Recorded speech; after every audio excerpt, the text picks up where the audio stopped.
Okay, the next topic that we want to talk about is the Mezuzah, which we talked someone we started talking about it.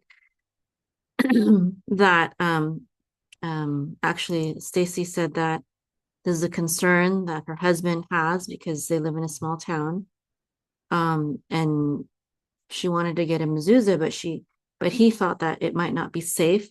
And that, I mean, that concern is very real. One of our members, they were started revealing their Jewishness to their friends, and they lived in a redneck type area. And he didn't know how anti-Semitic they were until he started telling them about his Judaism. And he had found out he had a Jewish ancestry, and he was seeing a Jewish lady, was planning to marry her, things like that. And that's when they started becoming threatening, and possibly violent, and he felt unsafe, and in that kind of a situation, you don't feel safe to have a mezuzah. Um, there could maybe be types of mezuzot that don't look like a mezuzah, like the way it's stylized, the way it's designed. Or just the Um, color might blend in. Color might blend in, or you could maybe even, put something over it so that it doesn't look like a mezuzah at all. It's inside of it. There's different things because it's not required to look a certain way on the outside. What's required is where it is and what's inside of it, right? So, I don't know, it could look like a stuffed animal. I don't know, it could look like a, it could look like anything. That doesn't have to look like a certain thing, right?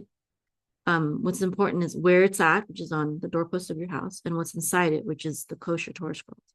Anyways, and this commandment comes from Deuteronomy chapter 6, verse 9. And these words which I command you this day, you shall write them on the doorposts of your house and on your gates. And the mezuzah is a physical reminder of God's commandments, and it should be placed on doorposts as a sign of faith and devotion. And in the book, Rabbi Chaim Donin Halevi says that it represents the oneness of God and the duty to love and worship Him, not as a superstitious charm, but as a sacred symbol. And the reason why I feel like we should bring that up is because there are some, people who take it very superstitiously. Like if you have one letter in your mezuzah's Torah scroll that is not completely there, like it's very old and the letter has, been worn out and you can't, read it anymore, that it opens your house up to being robbed or getting burned down, or one of your children getting murdered or killed by accident, or all these things, Demons, yeah. because one letter is not perfectly in place. And I believe that's not a healthy way to do God's commandments. It's not. I mean, that I feel like that is the doing God's commandments out of fear type approach again, instead of doing Hashem's commandments out of love. They're not a lucky charm or like a spell that we do, and if we don't do it perfectly, the spell doesn't work. It's about affecting our hearts and our minds and serving as reminders for us.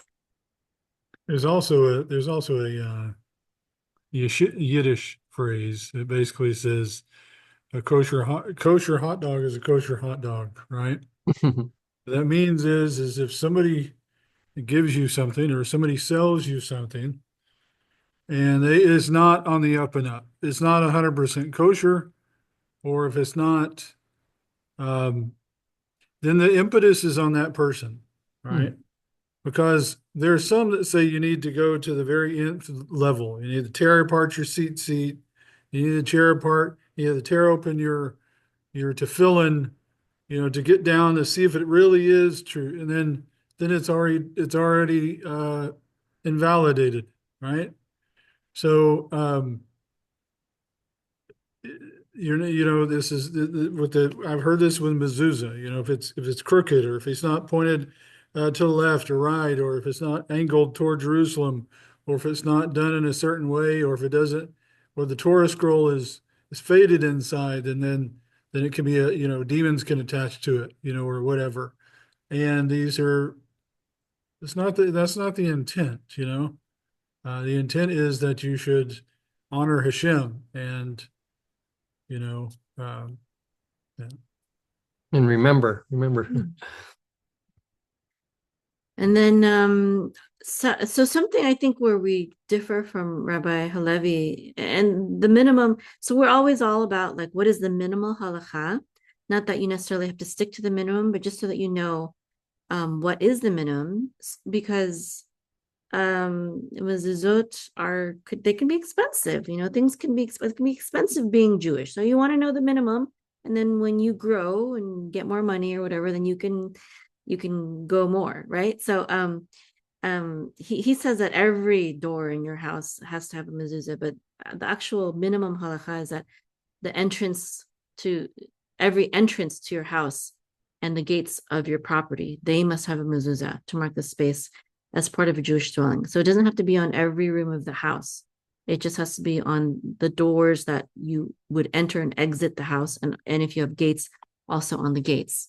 So that's the minimum halakhic requirement.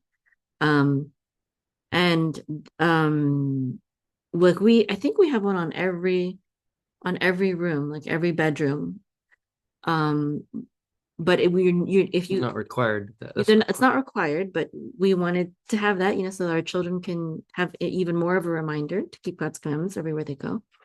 And also, bathrooms should not have one. It's not kosher for them to have them, because you're not supposed to combine the sacred and the profane, in one room. That's pretty much it. Does anyone have anything to say about the mezuzah?